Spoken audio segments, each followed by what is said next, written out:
Hi guys, ഞാൻ ഇന്ന് പറയാൻ പോകുന്നത് ഓണത്തെക്കുറിച്ചുള്ള കാര്യങ്ങളാണ്. കഴിഞ്ഞ വീഡിയോയിൽ ഓണം എങ്ങനെ പഴയ കാലത്ത് അതിനെക്കുറിച്ച് ഞാൻ പറഞ്ഞിരുന്നു. ഈ വീഡിയോയിൽ ഞാൻ പറയാൻ പോകുന്നത് ഓണത്തെക്കുറിച്ചുള്ള ഐതിഹ്യങ്ങളും പിന്നെ ഓണക്കോടി, തൃക്കാക്കരപ്പൻ ഇതിനെക്കുറിച്ചുള്ള കാര്യങ്ങളാണ് ഈ വീഡിയോയിൽ നിങ്ങളുമായി പങ്കുവെക്കുന്നത്.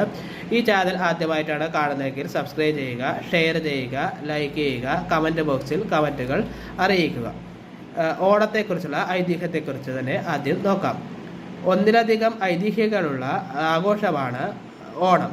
ഇതിൽ പ്രധാനം തന്നെ മഹാബലിയുടെ കഥയാണ്. വാമനൻ മഹാബലിയെ പാതാളത്തെ ചവിട്ടിത്താഴ്ത്തിയതിൻ്റെ സ്മരണയ്ക്കാണ് ഓണം ആഘോഷിക്കുന്നത്. സംപ്രീതനായ വാമനൻ തൻ്റെ പാദസ്പർശത്താൽ മഹാബലിയെ അഹങ്കാരത്തിൽ നിന്നും മോചിതരാക്കി സ്വർഗത്തേക്കാൾ ശ്രേഷ്ഠമായ സുതലത്തിലേക്ക് ഉയർത്തി. അവിടെ അദ്ദേഹത്തിൻ്റെ കാവൽക്കാരനായി നിലകൊള്ളുകയും അടുത്ത മന്വന്തരത്തിൽ ഇന്ദ്രനായി വാഴിക്കാമെന്ന് വരം നൽകുകയും ചെയ്തു. കൂടാതെ ലോകാവസാനമായ പ്രളയം വരെ ആണ്ടിലൊരിക്കൽ തിരുവോണ നാളിൽ തൻ്റെ പ്രജകളെ എല്ലാവിധ ഐശ്വര്യത്തോടു കൂടി കാണുവാനുള്ള അനുഗ്രഹവും മഹാബലിക്ക് നൽകി. അങ്ങനെയാണ് എല്ലാ വർഷവും തിരുവോണ നാളിൽ മഹാബലി വാമന സമേതനായി തൻ്റെ പ്രജകളെ കാണാൻ വരുന്നുവെന്നാണ് വിശ്വാസം. അതുപോലെ കുറേ കാര്യങ്ങൾ അതിനെക്കുറിച്ച് ഉണ്ട്.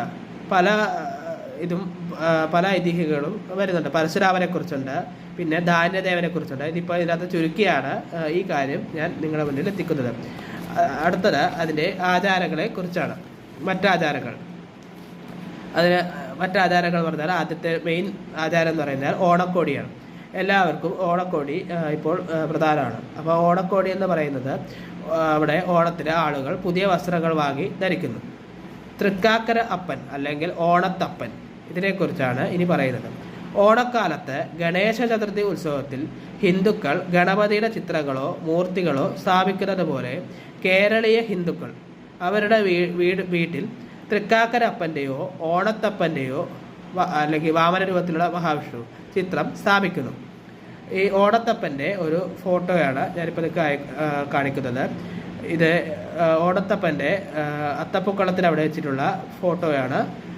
ഇതാണ് അതിൻ്റെ ഫോട്ടോ.